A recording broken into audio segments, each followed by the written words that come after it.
Փոշոտ ու քարքարոտ ճանապարհը տանում է դեպի Հովնանաձոր, մի իսկական դրախտավայր։ Ամենայն դեպս տիկին Սուսաննային այդպես է ներկայացրել որդին, որ մի անգամ ընկերների հետ ձկնորսության էր եկել այս կողմեր ու վերջնականապես սիրահարվել այս բնությանը։ Այստեղ կարմիր լանջերը արևի շողերի տակ բոցավառված գրկախառնվում են մշտադալար եղևնիների զմրուխտ կանաչին, իսկ լեռների լռությունը խոսում է ավելի ազդեցիկ, քան հազարավոր բառերը։ Որդին առաջին այցելությունից հետո այնքան է սիրել Հովնանաձորը, որ որոշել է այստեղ տուն գնել։ Մի քանի ժամով գյուղ է բերել նաև մորն ու կնոջը ու կարճ ժամանակում տիկին Սուսաննան համոզվել է, որ հենց այստեղ է ուզում անցկացնել իր կյանքի մնացած տարիները։ Հետո վերցրել է իրենց գմփոյին ու տեղափոխվել Հովնանաձոր։ Իմ գմփոն, արի գմփո ջան, ինքը ամեն ինչ ուտում է։ Վարունգ եմ տալիս, խնձոր եմ տալիս, գազար եմ տալիս։ Ես էլ իմ գմփոյին, դեկեր, առավոտ տվել եմ, օրը մի անգամ եմ տալիս, հիմա որ ինքը արդեն 8 ամսական է 8.5 է, արդեն օրը մի անգամ եմ տալիս, ինքը իրա պարոդը գամփր է, մեր հայկական մաքուր գամփր պարոդն է ինքը։ Տիկին Սուսաննան երկար տարիներ ապրել է Ֆրանսիայում ու Լեհաստանում, սակայն ասում է, որ այս գյուղում գտել է այն հանգստությունն ու խաղաղությունը, որը չէր զգացել ուրիշ տեղ։ Նրա խոսքով, եթե Հովնանաձորի մասին ավելի վաղ իմանար, ավելի շուտ կտեղափոխվեր այստեղ։ Ես եկա տեսա, ասենք, հենց էսա որ կա։ Ես շատ սիրեցի, ասենք, տունը փոքր է, ոչ ասենք, այդքան ույուտ կա, բայց տարածքի համար ես գժվեցի ճիշտը որ ասեմ։ Շատ սիրուն է։ Սկզբից որ եկանք ոնց որ ջունգլի լիներ։ Հետո մտածեցի, եթե որ մաքրենք ամեն ինչը տեղը տեղին անենք, վատ չի։ Սարը առաջը, ձորը, գետը, բնությունը, ջուրը, ամեն ինչը շատ լավ է։ Միայն Այստեղ ամենացավալի բանը մեզ որ ասենք անհանգստացնում է, նա սկզբից ջուր չունեինք, ուրիշից էինք խնդրել, թույլ էին տվել, որ մենք իրանցից օգտվենք, հետո ջուրը ունեցանք, մենք ինքներս արեցինք 500 մետր, իմ տղան լրիվ ինքը իրա ուժերով ջուրը քաշեց Հայաթը, ճանապարհը ընդհանրապես չկար, այն վերևից մենք ենք մեր ուժերով նոր ճանապարհ ենք բացել մեր համար։ Շատ լավ կլներ, շատ հոյակապ կլներ, եթե այս գյուղում մեկը, գոնե մեկը զգար, որ այստեղ ժողովուրդ են ապրում, մարդիկ են ապրում, գոնե մի ճանապարհ բացեն ժողովրդի համար։ Շատ լավ կլներ։ Այսքան բանից հետո, այս բնությունը, այս գեղեցկությունը, այս աշխարհը որ կա, գոնե մի հատ ճանապարհ լիներ, այս ղեկավարությունը ինչ կլինի, մի անգամ մտածել այս ժողովրդի մասին, որ մարդիկ ցանկություն ունեն այստեղ ապրելու։ Գիտեք երբ եմ գնացել այս մի տարվա մեջ, ընդամենը 2 անգամ գնացել եմ մեծամոր իմ ատամներս վերանորոգելու համար։ Էդ ա եղել, վсё։ Ես էլ չեմ գնացել։ Տիկին Սուսաննան իրեն շրջապատել է գեղեցիկ ու յուրահատուկ ծաղիկներով, ծաղկային կոմպոզիցիաներով, հատապտուղներ ու բանջարեղեն է աճեցնում, ասում է գյուղում խանութ չկա։ Դրա համար էլ որդին շաբաթը մեկ քաղաքից գալիս է ու բերում ինչ պետք է, իսկ բանջարեղենն աճեցնում է ինքը։ Մի քանի օր առաջ գնացել եմ սարերը, հավաքել եմ ուրց, հավաքել եմ մայրամախոտ, բերել եմ ու այստեղ նայեք Ես շիթիլ եմ արել, այստեղ կան ծառեր տարբեր տեսակի, ռեհան եմ տնկել, մայրամախոտա, ուրցա, նայեք, ամեն ինչ տնկել եմ, որ իմ հայաթում էլ ունենամ։ Տիկին Սուսաննան ամբողջ ձմեռ մնացել է Հովնանաձորում, տեղացիների մեծ մասը Ստեփանավան քաղաքից են ու այստեղ միայն գալիս են գարնանն ու հեռանում աշնանը, բայց տիկին Սուսաննան որոշել է չհեռանալ, ասում է սկզբում շատերը զարմացել էին, որ երկար տարիներ քաղաքում ապրած մարդը որոշել է տեղափոխվել այս հեռավոր գյուղ, նույնիսկ լսել էր, որ գյուղում խոսում էին, թե չի դիմանա, կարճ ժամանակից կհոգնի ու կվերադառնա քաղաք, սակայն ժամանակը հակառակն ապացուցեց, տիկին Սուսաննան մնաց ստացած հարմարվեց գյուղի առօրյային, հաղթահարեց ձմռան դժվարություններն ու չի փոշմանել։ Քաղաքում ասում է 1000 ու մի հիվանդություն ուներ, իսկ այստեղ մոռացել է բարձր ճնշման ու առողջական բոլոր խնդիրների մասին։ Ես 3 վիրահատություն եմ տարել։ 2 հատ տարել եմ Ֆրանսիայում, 2 վիրահատություն։ Մի վիրահատություն տարել եմ մեր մոտ Հայաստանում։ Բայց եկել եմ այստեղ ամբողջ ձմեռ ես փեջ եմ վառել։ Ու իմ տղան միշտ մատակարարել է ինձ փայտով, որը որ ասենք ընդեղից է բերել, որն էլ որ ասենք այստեղից ենք մենք գնել մի ձևի, հա, ես փեջ եմ վառել։ Ու ամբողջ ձմեռ մենակ ապրել եմ այստեղ։ Ճիշտ է, իմ տղան միշտ գնաց է եկել է, բայց ես միշտ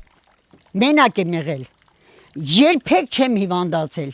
ճնշում չեմ ունեցել, սիրտս չի վատացել, հոյակապ ձևով ապրել եմ, մինչև հիմա։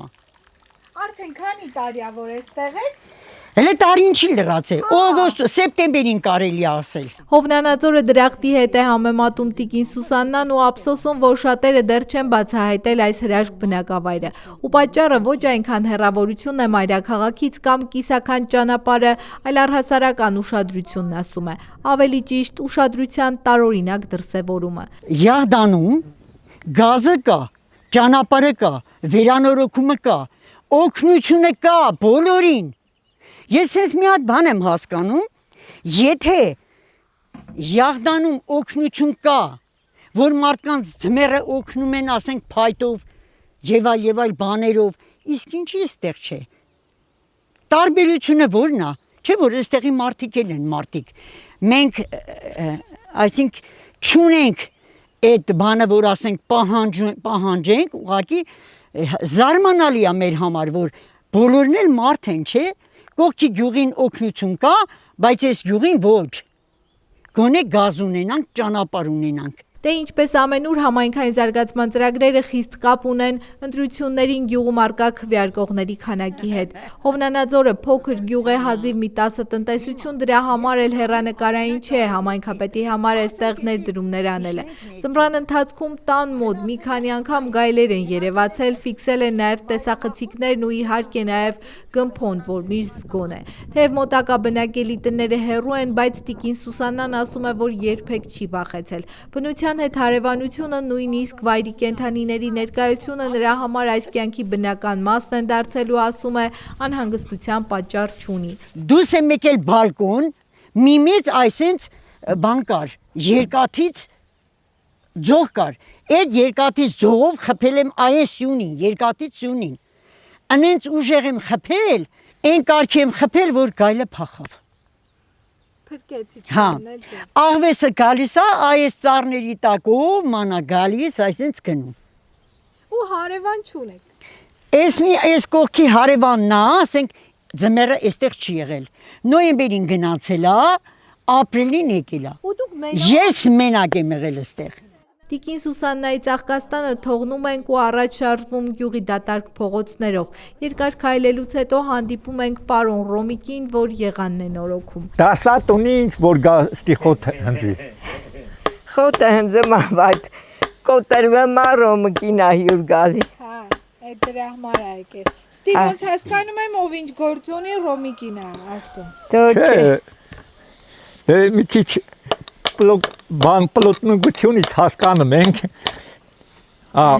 Յանի դպրոցը մենակ էտա հինգելել, աշխատանքից։ Համել մարդիկ են էլի գալիս են։ Եղանը բանեցնելիս կոտրել է Ռոմիկի հարևան ու ընկեր Ռոբերտը։ Մաթեմատիկայի ուսուցչի աշխատանքից հետո անասուն է պահում Հովնանաձորում ու գովաբանում գյուղի հատուկենտ պեցի կտոր տղաներին, որ աշխատասեր են, ազնիվ խելացի, բայց հարսնացուներ չեն գտնում։ Քունման մեր աղջիկ որ հարսը կանես կեղա, աշխատող, այդ սենց կրնի։ Ընկերս մեծ տղա ուներ, ոսկի տղա, ամեն մարդը մի մարդ է։ Այն մնի տղեն, այն մնի 7-8 հատ ջահել ունենք, ամեքը մի տուն պահող տղա։ Դե ուր են ես մեր հայուհիները, Մոսկվա ու Լենինգրադը լավ է, ստի լավը չի։ Այդ խես բագլոխ պետք է մասա չէ էլի։ Հովնանաձորը գրավում է բոլորին առանց բացառության, հիանում են լեռներով, անտառներով, բնությամբ ու լռությամբ, բայց այդ հիացմունքն ավարտվում է հենց այն պահին, երբ սկսվում է գյուղի առօրյան։ Ճանապարհ չկա, գազ չկա, խանութ չկա, մի քանի ժամ կամ 1 օր անցկացնելուց հետո փախչում են քաղաք, դրա համար էլ Ռոմիկն ու Ռոբերտը կատակում են, թե բա մեր ջանը քարը արդեն 30 տարի կլինի էստեղ են։ Մոսկվայից էլ եթե մի հատ կհավանեմ, բայց մի օր Գարի միսնու տենու գնալ։ Ռոմիկ։ բա քեֆ ուրախության վախտը գալիս է, ինչ բնություն է, ինչ մաքուր օդա, բայց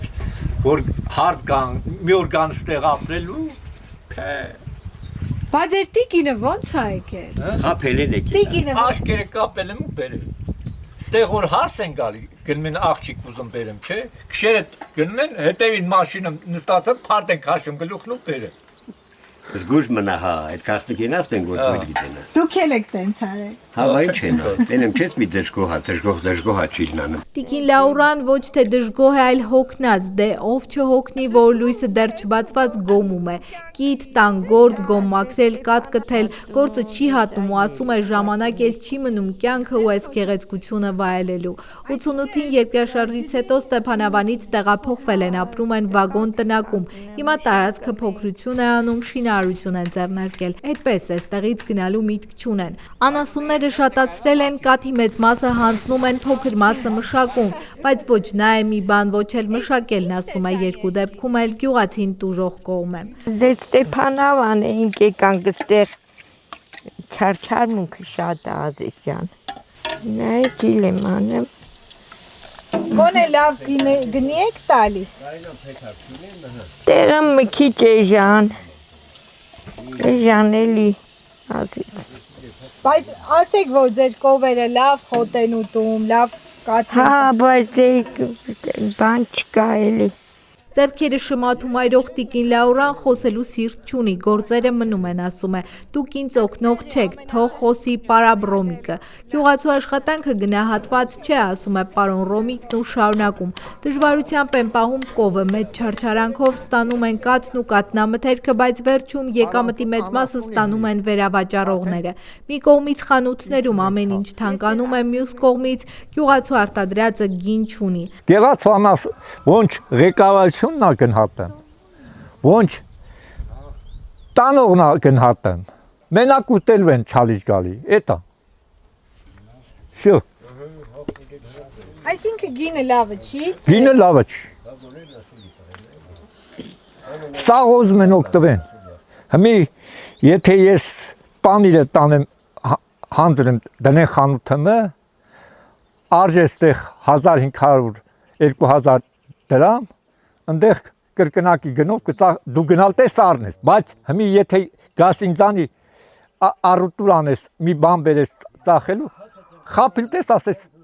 1500-ով տանում են։ Գալիս են ստեղից միրք են բերեն բան են անում, տանում են բազարը կրկնակի այն չեչիլը արժե ստեղ 1000 դրամ, տանում են 2000-ով ծախ։ Էլ ինչ եկամուտ բան անես։ Դուք ես սրտահան եք կլում։ Սրտահան չեն կլում, չենք սրտահալում, ենա եկել է 63 տարի այդ նույն բանն լմա, տեհել ենք, ծնվածորվանից տեհել ենք, մեր ծնողնին են այդ բանն արել, հմի էլ մենք ենք, մեզանից հետո կմահանանք, ինչ կանենք, էլ ստի սերունդ չի մնում, կդարնամ մի հատ սար, ուրիշ տեղից կարող եմ մի հատ փողատեր, անասնատեր, գա վերունի ու բանան։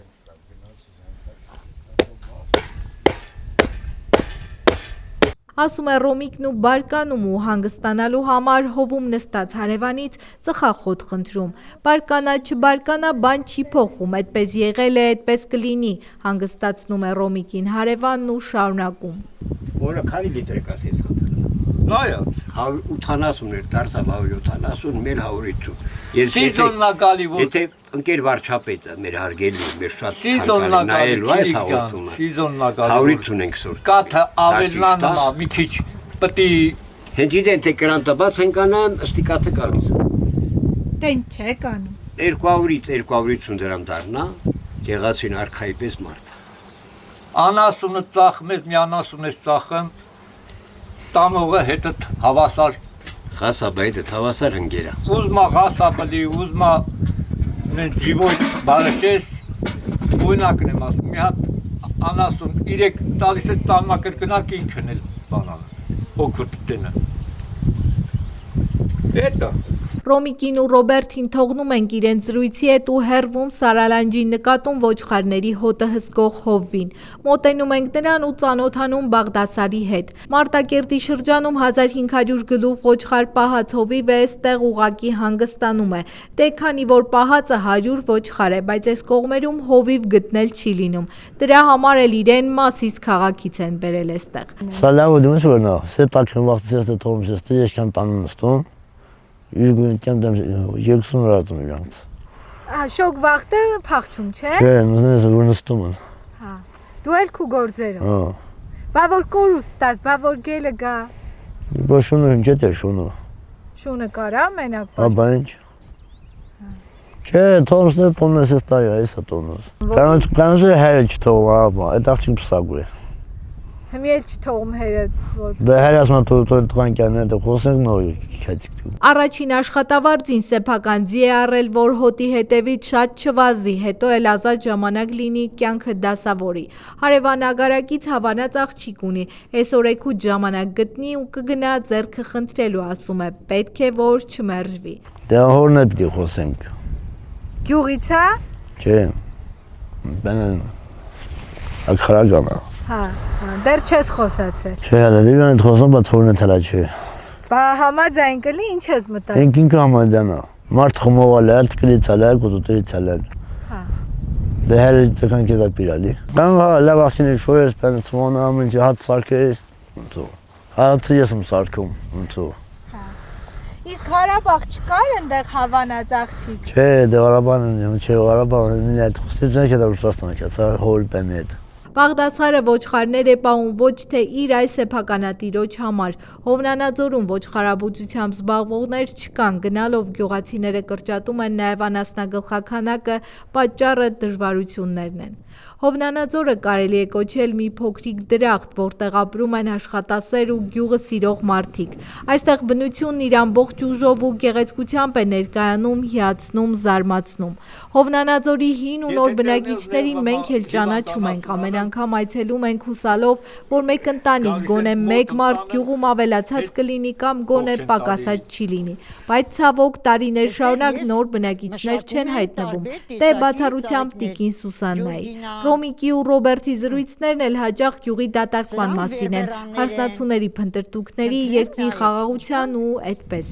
Տիկին Սուսաննան արդեն իր ընտրությունն արել է, նա սիրահարվել է Հովնանաձորին, իր կյանքը բերել է ստեղ ու դարձել այս բնաշխարհի մի մասը։ Բաղդասարը Սարալանջին իր հոտի հետ շարունակում է նույն ճանապարհը, ամեն օր բարձրանում, իջնում է լեռներով, կապված մնալով այս աշխատանքի ու այս բնության հետ։ Լաուրան էլ իր փոքր տնտեսությամբ է զբաղվում, այնքան որ խոսելու ժամանակ չունի, պատրաստում է իր հայտնի թելպանիրը, որը կոպեկներով վաճառելու է քաղաքացուն, ով համտեսում է, հավանում, բայց հավանաբար չի էլ մտածում, թե ինչ ծանր աշխատանքով, վառվող ձեռքերով է պատրաստվել այս պանիրը։ Հովնանաձորն այս մարդկանցով է ապրում։ Դատարկ տների կողքին դեռ կա կյանք, կա աշխատանք, կա սեր դեպի այս հողը։ Մարդիկ այստեղ տարբեր են, բայց բոլորին միավորում է նույն բանը՝ սերը դեպի գյուղը։